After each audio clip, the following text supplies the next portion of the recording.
Welcome back to the Gentleman's Gazette. In today's video, we'll discuss the 11 rules of dressing like James Bond.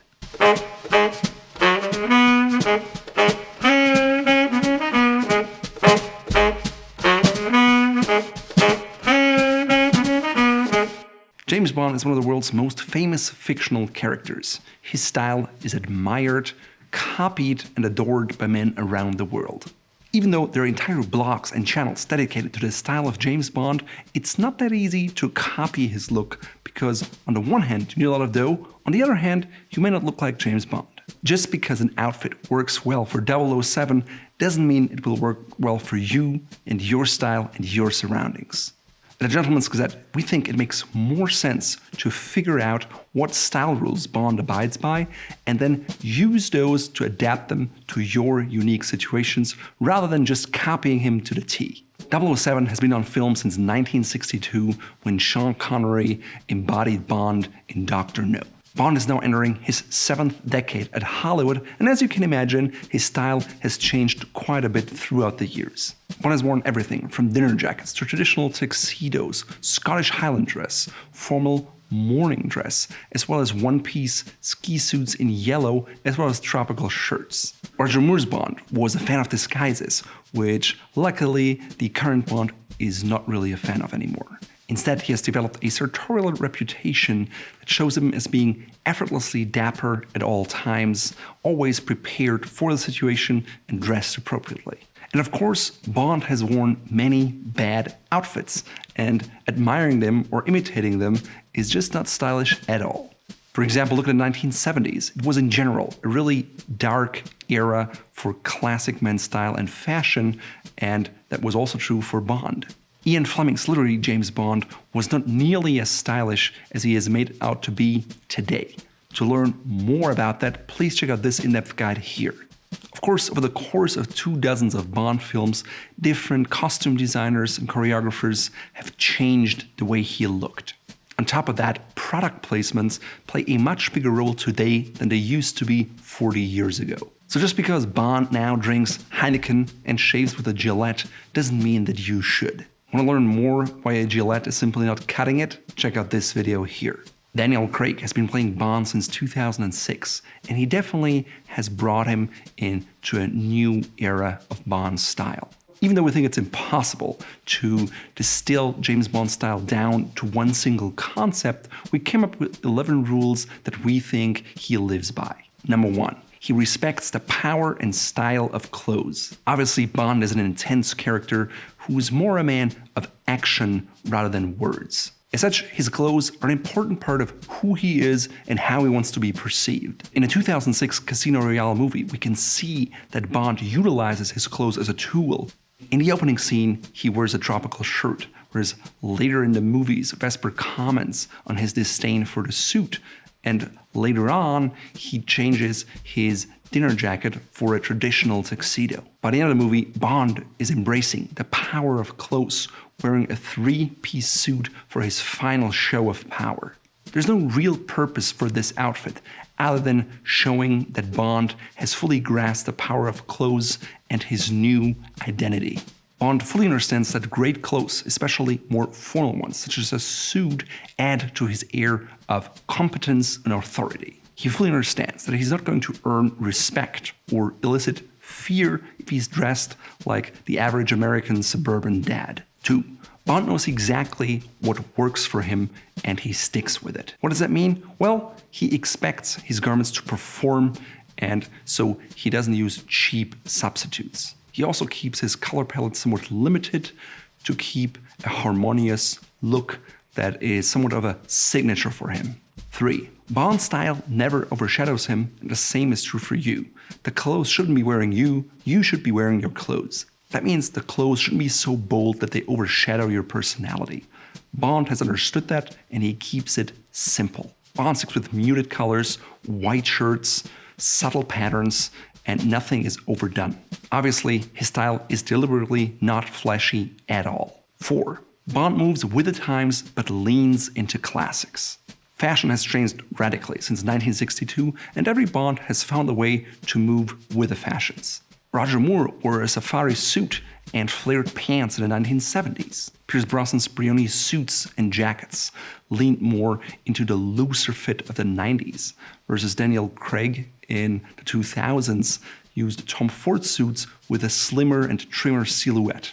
So even though Bond goes with the times, certain elements, like the classic suit, are always part of his repertoire. The same is true for you. You don't have to buy period garments, but you can buy items that you can wear now or 20 or 30 years from now because they're subtle in the pattern and they're not flashy and you can just wear them all the time. Now, that being said, you don't have to stick to Bond's color palette, and if you're into clothes and you like to play with colors, you can certainly explore a little more. All that matters is that you find something that works for you. For example, I'm a clothes horse, and I have all kinds of different patterns and colors in my wardrobe, but when I wear them, I try to do so sparingly and not everything at once. No matter what your style is, you should never look like you're trying too hard, and it's exactly what James Bond is good at. 6. Functional wear doesn't mean it has to be athleisure. Bond is always on the run, yet you never see him in Lululemon pants. He still manages to be a British 00 agent despite wearing the clothes he chose, which are more on the formal side. Now, Bond sometimes chases terrorists in a suit and Oxfords. I'm by no means suggesting that you should wear a suit to the gym or go fishing. At the same time, please understand that just because you do something that is functional doesn't mean you have to resort to athleisure wear. In the same vein, you don't always need to wear sneakers. A well-fitting pair of leather dress shoes will do the job and they look stylish too. Number 7, know the style rules and then break them as they suit you. Bond definitely breaks certain style rules, and we don't suggest you make all of them, but still, knowing what it is and then intentionally deciding not to follow it is much better than not having a clue in the first place. For example, Bond wears knit ties with formal dark suits. 20 years ago, people would have maybe thought of that as being incorrect. But in this day and age, it's okay to add a more casual tie with more texture to an otherwise classic business suit.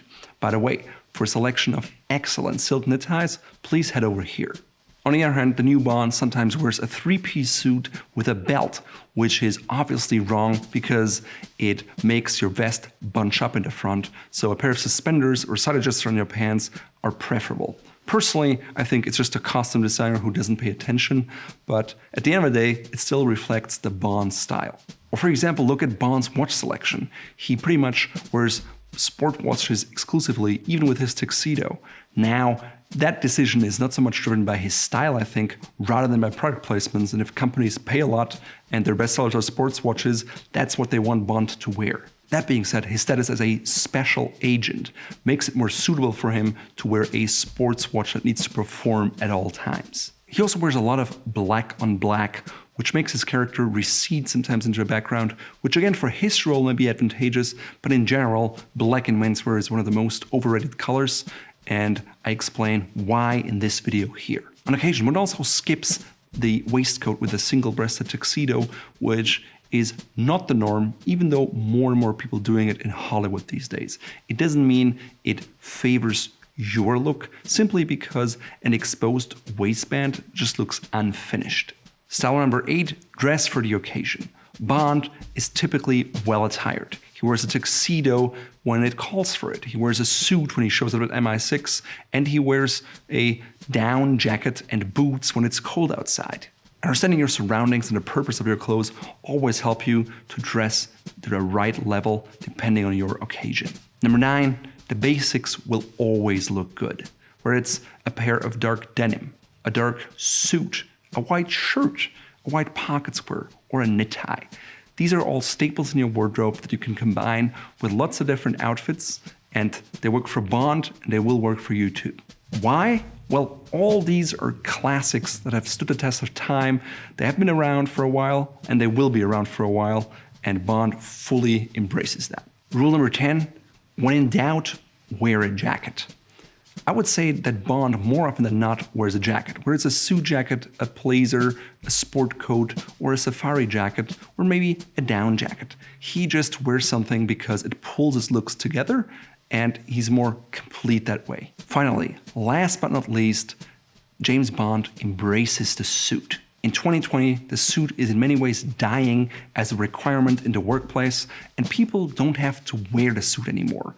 At the same time, James Bond chooses to wear it because it gives him dignity, authority, and competence. Bond chooses to wear the suit because it's the classic hyper-masculine garment that communicates power and authority. At the same time, I believe he wears it because it makes him feel good and respected.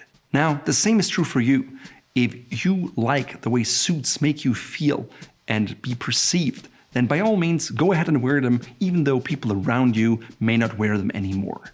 So in a nutshell, rather than copying the style of James Bond or relying on product placements that pay a ton of money to be featured in a film, it's better to take those concepts and apply them to your unique situation so you look the part, so you're confident and you feel your best.